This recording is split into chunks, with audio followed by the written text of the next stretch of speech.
Donc la 5G, donc on en a tous entendu parler, que ce soit à la télé, sur nos téléphones, dans les pubs de certains opérateurs ou encore auprès des politiques. Donc la 5G, pour ceux qui ne connaissent pas, c'est la cinquième génération de standard pour la téléphonie mobile. Hop. On a entendu dire que c'était révolutionnaire. Après, on nous avait aussi dit qu'en 2020, on aurait des chaussures qui se laceraient toutes seules et des voitures volantes. Donc bon, on attend de voir. Euh, donc on va se présenter. Voici Hugo Bertin, donc, qui est étudiant en première année du cycle ingénieur à l'ISEP, et moi-même Clotilde Ardelin. Donc on va vous présenter des infos et des intox sur la 5G. Donc qu'est-ce que la 5G peut bien nous apporter? Est-ce que ça vaut le coup de prendre un abonnement 5G? Et avant de se lancer, on va d'abord vous faire un petit rappel de l'évolution qu'il y a eu au cours du temps. Alors, petit point historique sur les réseaux mobiles. Donc, avant que les réseaux mobiles soient créés, on pouvait appeler un proche que quand il était chez lui, et de l'autre côté, qu'on soit chez nous aussi. C'est avec l'arrivée de la 1G qu'on a pu, pour la première fois, rejoindre quelqu'un depuis n'importe où et n'importe quand. Avec la 2G, on a vu l'arrivée des messages textes, donc les SMS, qui ont pris une place importante dans notre vie, et on le voit dans l'utilisation du langage SMS dans la vie courante. Avec la 3G, on a vu l'arrivée des applications. Donc, on pouvait recevoir nos mails et utiliser le GPS sur notre petit appareil de poche. Avec la 4G, c'est l'arrivée du flux vidéo. Donc, on s'est concentré sur la vidéo. On a pu améliorer le streaming vidéo sur les plateformes comme YouTube et autres plateformes. C'est aussi l'arrivée des appels vidéo en meilleure qualité. On peut alors contacter n'importe qui, n'importe où, et le voir en direct. Et maintenant, on arrive à la 5e génération, dont on entend encore plus parler par rapport aux autres. Et voici les quelques sujets qu'on va aborder autour de la 5G. Donc, est-ce qu'elle est plus dangereuse pour la santé? Quelles sont les nouvelles utilités de la 5G? Est-ce qu'elle est plus énergivore ou néfaste pour l'environnement? Et enfin, qu'en est-il de nos données? Alors, donc pour la première partie, est-ce que la 5G est dangereuse pour la santé et quels sont les risques liés à une exposition à ces ondes? Alors, tout d'abord, il y a eu plusieurs théories qui ont vu le jour quant à la 5G. Donc, est-ce que la 5G donne le Covid? Donc, alors, bien sûr que non, la 5G ne donne pas le Covid. Il y a eu plusieurs théories, comme lorsque là, on avait vu ces deux cartes qui avaient beaucoup tourné pendant le confinement, où on a vu du coup la carte de gauche qui présente le nombre de cas, de morts de coronavirus en France et le nombre de cas. Et à droite, donc c'est une carte qui est censée montrer le déploiement de la 5G en France. Et on est censé voir un lien et se dire, oh mon Dieu, la 5G donne le Covid. Or, en mars 2020, la 5G n'avait pas encore été déployée. Elle a été déployée qu'à partir de novembre 2020. Donc non, il n'y a pas de rapport par rapport à ça. Cependant, est-ce qu'il y a un risque pour les ondes? Eh bien, depuis que l'être humain est conscient d'être entouré d'ondes, la crainte de conséquences liées à une surexposition est née. Et le fait du développement des téléphones, de la Wi-Fi et même du web, ça a fait qu'un peu empirer cette crainte. Aujourd'hui, aujourd'hui, nos portables fonctionnent grâce à des stations relais installées généralement proches des villes ou par exemple sur certains toits d'immeubles. Donc la 2G, la 3G et la 4G fonctionnent grâce à la bande passante. Donc ça veut dire que c'est le débit maximal que le système peut transporter. Et donc les antennes 5G vont utiliser un tout nouveau réseau de petites antennes intelligentes qui vont être donc implantées dans le mobilier urbain, par exemple sur des arrêts de bus ou sur des bâtiments. Et en fait, ces antennes intelligentes vont orienter les signaux vers les appareils qui en ont besoin à ce moment-là. Donc couplé avec les bandes d'un peu de plus haute fréquence. Donc cette utilisation d'antennes va permettre d'accroître complètement le débit dans les villes. Et donc par rapport aux ondes, la 4G utilise des bandes environ compris entre la 2G, 3G, 4G entre 700 MHz et 2,6 GHz qui peuvent être donc réutilisées en fréquence pour la 5G. Mais la 5G a une fréquence en plus de 3,5 GHz qui a été attribuée spécifiquement pour la 5G après de nombreuses négociations. Et donc la crainte là qui se pose, c'est parce que d'ici 2-3 ans, ils sont en train de développer éventuellement un réseau de fréquence de 26 GHz, et donc qui est en cours d'étude. On ne sait pas encore les impacts que ça aura sur la santé, donc à suivre. Ensuite, concernant les ondes, il y a d'autres craintes qui naissent. Ça pourrait éventuellement donc perturber les prévisions météo.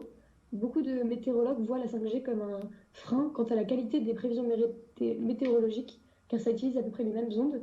Et pareil pour le trafic aérien, car lorsque des personnes utiliseraient par exemple un, un outil 5G à bord, en fait, ça ferait des interférences par rapport aux outils qui permettent de voir l'altitude. Et donc, il y aurait davantage de contrôle, notamment pour vérifier bien que tous les téléphones sont en mode avion dans les prochains vols et les prochains voyages.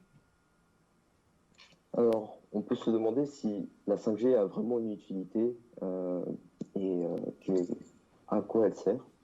Donc, l'apport principal de la 5G, c'est la vitesse. On entend partout. C'est l'atout majeur qu'on voit à travers les pubs. Donc, on peut comparer avec le débit moyen d'un internaute français qui est de 50 mégabits par seconde, alors que de l'autre côté, la 5G sera de l'ordre du gigabit. Donc, on est à un débit qui est à 10 fois plus grand que le réseau moyen actuel. Donc, un film qui prend entre 8 à 10 minutes à télécharger avec le réseau actuel prendra que quelques secondes avec la 5G. Mais ça, c'est l'argument qu'on entend partout. Mais l'autre révolution qu'on entend peut-être moins en tant que consommateur, c'est la latence, qui sera très faible. Alors, la latence, qu'est-ce que c'est? La latence, c'est le délai, c'est le délai d'un réseau qu'on mesure en temps. Et on peut constater lorsque un émetteur, un utilisateur envoie une donnée, puis la reçoit. Et on peut l'observer dans un jeu en ligne, par exemple. Lorsqu'on appuie sur une touche et lorsque cette action est représentée sur notre écran. Ainsi, avec un délai réduit, on s'approche de l'instantané. Donc plus tard, on peut s'imaginer sur notre voiture autonome qui va voir un accident plus loin et qui va commencer à ralentir et prévenir les autres voitures alentour de ralentir. Tout cela instantanément. Mais ça, ce n'est pas la seul exemple qu'on peut citer. On l'a déjà vu récemment, en 2019. Il y a eu un essai d'une opération au cerveau qui a été réalisée par une clinique sur un patient situé à 2000 km. Donc ça s'est passé en Chine et cela s'effectuait grâce à la 5G. Pour le secteur industriel, la 5G, on l'attend de pied ferme parce qu'elle va permettre de rendre des usines connectées. Ainsi, on va pouvoir traiter des données conséquentes en temps réel et proposer des gestions optimales qui augmentera la productivité. C'est ce qu'attendent le plus des usines allemandes comme Bosch. Ainsi, la 5G va impacter beaucoup de domaines, donc la médecine, l'industrie, la réalité augmentée et la réalité virtuelle. Donc la 5G va changer nos vies et ce n'est que le début. Est-ce que donc la 5G va être plus énergivore? Est-ce qu'elle consommera plus d'énergie que la 3G, 4G? Alors la 5G est conçue pour être moins énergivore, c'est-à-dire que le réseau 5G est plus efficace que la 4G sur le plan énergétique. En effet, bien qu'un équipement 5G consomme jusqu'à 3,5 fois plus d'énergie qu'une antenne 4G à la puissance maximale, il offre un débit environ, donc comme l'a dit Hugo, 10 fois plus élevé. Donc ça permet d'avoir en fait un plus grand nombre d'utilisateurs au même moment. Donc ainsi, pour un même volume de données traitées, la 5G consommera donc moins d'énergie. Elle a donc une efficacité énergétique supérieure à la 4G, 3G.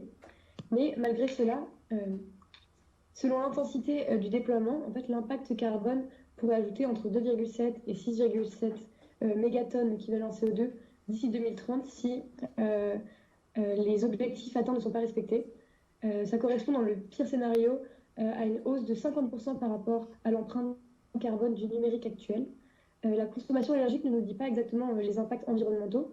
Donc tout dépendra de la valeur, de la nature des énergies utilisées. Donc si par exemple l'électricité est produite à partir d'énergie primaire bas carbone, comme des énergies renouvelables ou énergie nucléaire, ça aura donc des conséquences moindres sur l'environnement. Alors, est-ce que la 5G aura un effet néfaste sur l'environnement? Et quels sont les vrais effets de la 5G donc, sur l'environnement? Donc, pour les anti-5G, la réponse est évidente. Oui, la 5G aura un impact néfaste. À cause du besoin de nouveaux smartphones 5G, ça va rendre du coup tous nos anciens téléphones obsolètes.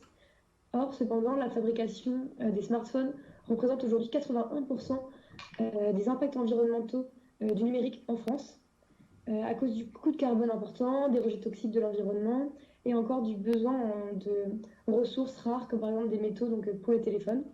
Donc la 5G va donc causer une accélération de l'obsolescence de tous les téléphones qu'on utilise actuellement.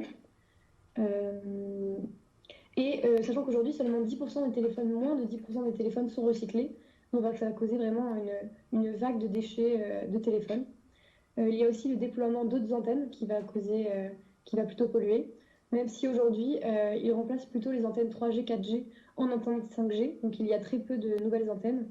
Mais dans les années à venir, ils veulent implanter vraiment dans toute la France et même dans le monde entier de nouvelles antennes qui du coup causeront pas mal de pollution. Et qu'en est-il de la sécurité de nos données? Est-ce que la 5G est plus vulnérable que la génération d'avant? Donc l'arrivée de la 5G va agrandir nos communications d'informations avec de nombreux objets connectés qui vont changer nos habitudes. Les objets connectés donc, seront plus nombreux et cela signifie donc une surface d'attaque plus grande. On parle de 5 fois plus grande par rapport à la 4G. De plus, ces différents objets connectés n'ont pas le même niveau de sécurité. En effet, les objets bas de gamme minimisent sur la cybersécurité au profit du coût qu'il peut gagner. Or, tous ces appareils connectés sont amenés à communiquer entre elles. C'est ainsi des milliards de points d'intrusion potentiels qu'offre la 5G avec les objets connectés. L'autre problématique vient de l'atout de la 5G qui est la vitesse, qu'on vient de parler. En effet, elle est trop rapide, entre guillemets, puisque la vitesse actuelle qui est actuellement pour les réseaux 4G, certes, est assez limitée, mais elle permet de traiter les données en temps réel. Avec la vitesse de la 5G, vient le risque de traiter des données conséquentes. Il faut alors trouver des nouvelles méthodes en matière de sécurité et de nouvelles méthodes pour arrêter les menaces. De plus, la 5G est un enjeu de sécurité nationale, comme le déclare Guillaume Poupard, donc directeur général de ANSSI. En effet, la France n'est pas le seul pays à être inquiet. Donc, la principale crainte des différents États, c'est la place importante que beaucoup de gens ont entendu de Huawei dans le développement de la 5G.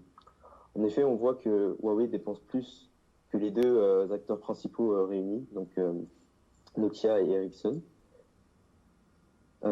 Cette préoccupation vient de faits réels, puisqu'il y a déjà eu des failles dans le passé, des affaires d'écoute. C'est ainsi que le Conseil constitutionnel a validé une loi anti-Huawei pour limiter les risques d'espionnage, de piratage et de sabotage. Ainsi, on voit que l'inquiétude de ces États prouve que la 5G est un enjeu pour l'avenir. Mais est-ce qu'on peut déjà parler de promesses tenues par la 5G, en tout cas dans les pays qui ont accès? En effet, aujourd'hui, 64 pays ont déjà accès complètement ou partiellement à la 5G. Et est-ce qu'on peut se demander si les promesses ont été tenues? Donc on va prendre l'exemple de la Corée du Sud, qui a été le premier pays à commercialiser la 5G. Donc lancée en 2019, la 5G connaît une adaptation très lente par la population, puisque seulement 12%, donc 8 millions d'abonnés, sur les 65 millions d'abonnés total du pays sont 5G. Donc c'est très lent. Donc en fin de août 2020. Donc on connaît une adaptation très lente par la population et les problèmes viennent de la stabilité de couverture et, notamment des débits non conformes à ce qui a été promis. Donc on est à des différences de 20% par rapport à ce qui a été promis. Les services presque jamais disponibles. On parle de 15% du temps qui, pour les utilisateurs abonnés 5G, reste en 4G. Et des coupures de services dès que l'on s'éloigne des grandes villes comme Séoul. Donc les raisons à aborder pour cet échec sont que la 5G déployée n'est pas encore autonome, qu'elle utilise donc, comme l'a dit Claudie, des infrastructures 4G et 3G déjà existantes, et qu'il y a aussi peu de changements, de nouveautés, d'innovations par rapport à la 4G. Donc on connaît donc une innovation, un lancement trop précoce, avec des promesses d'innovation commerciale et trop grandes qui n'ont jamais été atteintes, en tout cas en Corée. Pour ce qui est de la France, donc on a déployé la 5G un peu plus tard. Donc cependant, elle est déployée vraiment sans étude préalable sur son impact. C'est ce que dénonce le Haut Conseil du climat, qui dit que le déploiement de la 5G s'est fait sans objectif climatique dans le déploiement des infrastructures et des équipements. Donc maintenant que la 5G est déployée en partie dans les grandes villes de France, il faut donc réguler directement son usage pour coller aux ambitions affichées. Donc cela reste un défi à relever pour rester dans la course de cette technologie, et notamment avec les autres pays. Donc pour le moment, la 5G n'est pas encore au point en France. D'après nos informations actuelles, donc elle n'est pas dangereuse pour la santé, mais à surveiller avec le déploiement donc, de nouvelles bandes de fréquences. Elle a donc de nombreux nouveaux usages, notamment dans la médecine et dans l'industrie. Donc elle est conçue pour être moins énergivore. Donc dans un premier temps, elle ne l'est pas complètement, mais dans le futur, elle le sera. Pour le moment, elle n'est pas néfaste pour l'environnement, car pour le moment, elle réutilise des antennes 3G, 4G, mais dans un premier temps, elle le sera une fois qu'elle aura développé totalement son réseau d'antennes. Mais sur le long terme, elle est censée donc avoir un impact plus faible, notamment avec de nouvelles normes liées à l'environnement. Et après, au niveau de la cybersécurité, donc ce sera un défi de réussir à sécuriser donc tout ce nouveau réseau malgré la vitesse qui est accélérée donc de tous ces outils. Donc pour le moment, on vous conseille d'attendre avant de changer de téléphone, vu que la 5G n'est pas encore au point. N'achetez pas tout de suite l'iPhone 12. Tenez-vous informés des avancées et faites attention donc aux impacts de cette technologie et des prochaines innovations à venir. On sait que la 6G est déjà en préparation, donc on espère qu'elle sera optimale dès son lancement et qu'elle permettra donc d'améliorer plein d'autres points de notre quotidien, tout en respectant donc l'environnement et notre santé. Voilà. Merci beaucoup de votre écoute.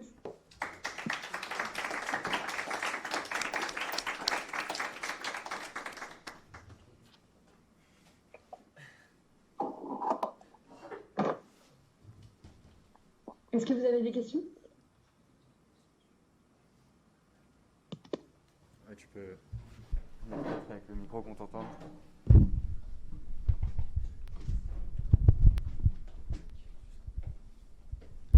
Oui, allô, bonjour. Moi, j'ai quelques questions. Donc, je veux savoir combien ça coûte en France et quand est-ce que le réseau va être déployé, plus ou moins.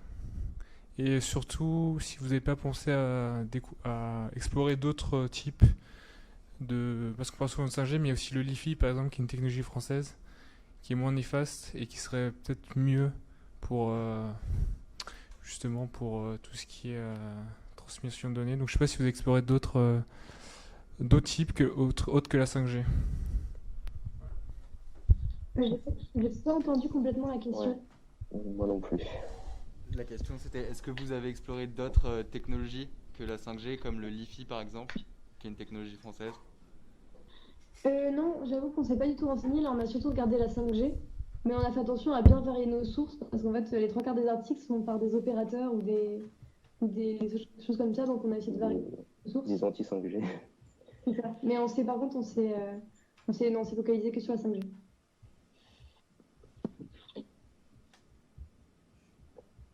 Je vois qu'il y a une question à distance aussi de Arnaud Lemoine. Oui, bonsoir. Merci pour cette présentation. Je vais juste poser une question qui est une question un petit peu pour ouvrir le débat et peut-être bon, un petit peu ridicule comme question. Aujourd'hui, pourquoi devrait-on continuer à investir dans le déploiement des fibres optiques et de se retrouver chacun avec notre point Wi-Fi? Est-ce que demain, ça signifie que plutôt que d'avoir chacun son point Wi-Fi, est-ce qu'on pourrait avoir plutôt un point 5G sur lequel les réseaux de maisons, voire même les réseaux d'entreprise, s'appuieraient? On avait regardé, on s'est renseigné comme ils veulent vraiment installer la 5G et couvrir une surface vraiment énorme, vraiment toute la France, même les zones où avant on captait même pas la 3G, la 4G. Donc oui, on pense que ça va être développé à ce niveau-là, qu'on pourrait limite se passer du Wi-Fi si ça respecte bien ce qui est promis et que le débit est suffisant. Mais on a vu aussi que à cause de tout le déploiement des objets connectés et de tous les nouveaux objets qu'on connecterait sur ce réseau, il risque d'avoir donc peut-être des surcharges. Et il parlait éventuellement pas de rationner, mais de limiter l'usage par foyer ou quelque chose comme ça de la 5G. Après, donc, ça lance un débat mais on avait vu plutôt des articles aussi comme ça. Merci.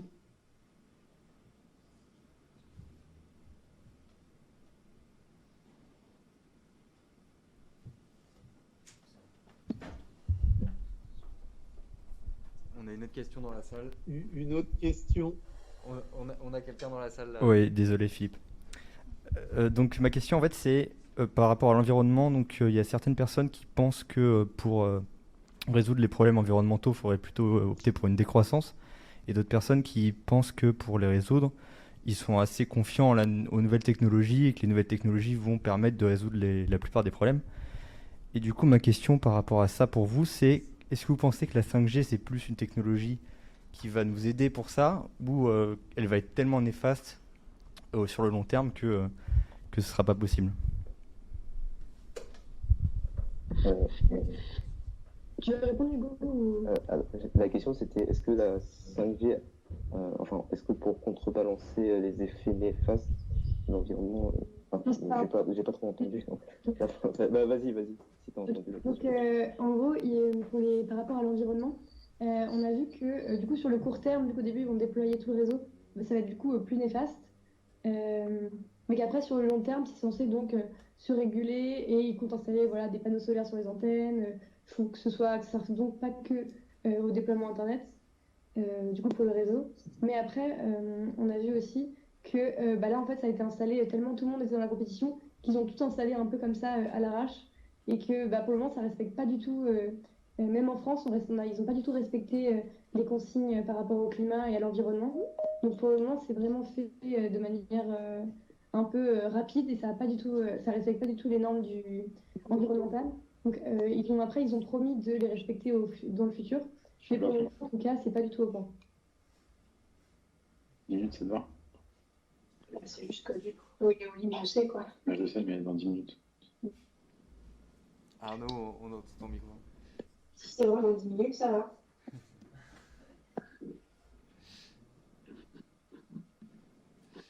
Est-ce qu'il y avait d'autres questions à distance?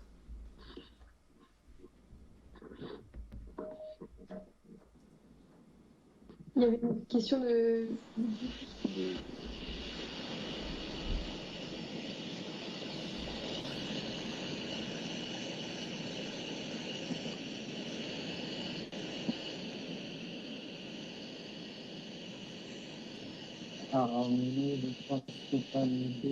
Une question de...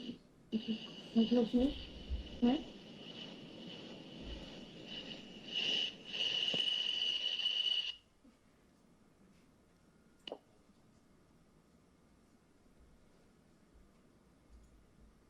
Est-ce qu'il reste des questions ou est-ce que c'est bon? Est-ce que les mains, Non. Il y a une main levée, mais est-ce que c'est peut-être bien? Ça marche. C'était la même remarque que précédemment, je pense, Arnaud. Et peut-être un peu creuser, en fait, si vous voulez, c'est que moi j'avais envie de vous poser une question à vous deux. Aujourd'hui, on peut regarder un film en streaming en 4G, on peut s'appeler en 4G. Est-ce que toi, Clotilde, et toi, Hugo, tu vois une vraie utilisation personnelle à la 5G? Et juste, je fais une petite remarque, l'idée de la 5G serait peut-être pas plutôt de remplacer justement les fibres optiques, puisque c'est coûteux de déployer une fibre optique, il faut creuser, il faut avoir des pylônes, il faut tirer des câbles. Voilà. D'un point de vue personnel, en fait, Hugo et Clotilde, est-ce que vous l'utilisez ou Euh, l'utiliserez? Je pense que d'un point de vue personnel, moi qui juste regarde des films ou fais des cours en Teams, je pense que ça va pas être nécessaire dans un premier temps. Et je pense, comme l'a présenté Hugo précédemment, ce sera plus du coup vraiment pour les industries, pour le domaine médical et plus pour les niveaux professionnels, je dirais. Mais bon, il y a un autre domaine, entre guillemets, pour le point de vue personnel, c'est que récemment, enfin, moi j'utilise un service, peut-être que certains le connaissent, Shadow, donc le cloud computing. Donc on a accès à une sorte d'ordinateur à distance, mais cela demande un bon réseau. Et cependant, moi j'ai un ADSL plus, entre guillemets. Donc je peux pas vraiment en profiter. Donc si maintenant j'ai la 5G et donc sur mon téléphone, je pourrais pleinement en profiter de mon offre d'abonnement. Bon, c'est un cas un peu isolé, mais ça permet donc plus tard, on peut imaginer qu'on ne possède plus vraiment des appareils qui ont besoin de puissance de calcul énorme. On aurait tout simplement ce qu'on peut appeler un appareil bête, entre guillemets, qui nous permet juste d'accéder à un autre appareil distant. Et tout ça instantanément. Mais encore une fois, peut-être pas tout de suite avec la 5G, mais qui sera en tout cas développé normalement. Enfin, on entend beaucoup parler avec la 5G.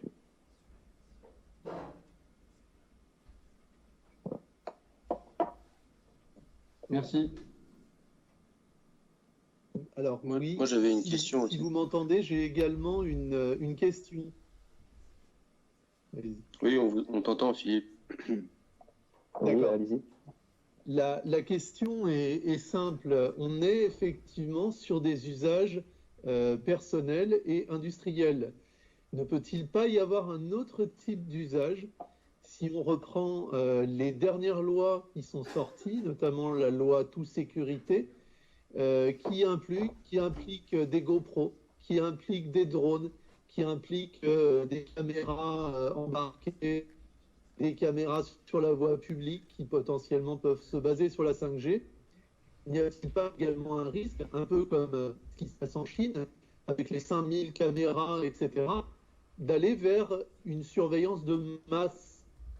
Est-ce que le fait de s'axer seulement sur l'usage personnel en occultant l'usage qui peut être fait par l'État, il suffit juste de reprendre effectivement la position de l'ANSSI sur le déploiement de la 5G, donc là on réfléchit, loi de programmation militaire, etc., ne peut-il pas y avoir un risque sur nos libertés individuelles et quelque part la mise à mal de nos droits fondamentaux?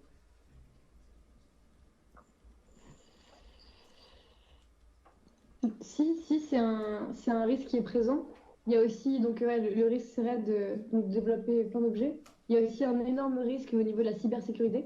Donc, voilà, si par exemple ils installent des caméras dans les villes, s'ils installent voilà, un peu des zones de surveillance, est-ce que tout le monde ne pourrait pas y avoir accès facilement? Est-ce que voilà, ça ne peut pas être piraté?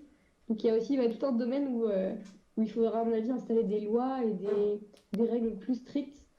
Et je pense ouais, je pense qu'il y a pas encore, ils ne se rendent pas encore compte de l'impact d'une telle technologie pourrait avoir, je pense, pour les villes ou les. Ouais, c'est ça, c'est ce que je dirais. Je dirais ouais, ouais, c'est sûr qu'il y a là et il y a aussi un gros problème de cybersécurité. Oui, il reste beaucoup de normes à encore définir, comme c'est entre guillemets un phénomène nouveau. Il reste beaucoup de normes et de lois à définir avant d'appliquer concrètement. Cela passe notamment par une discussion avec les autres États comme pour d'autres sujets comme la RGPD ou autre.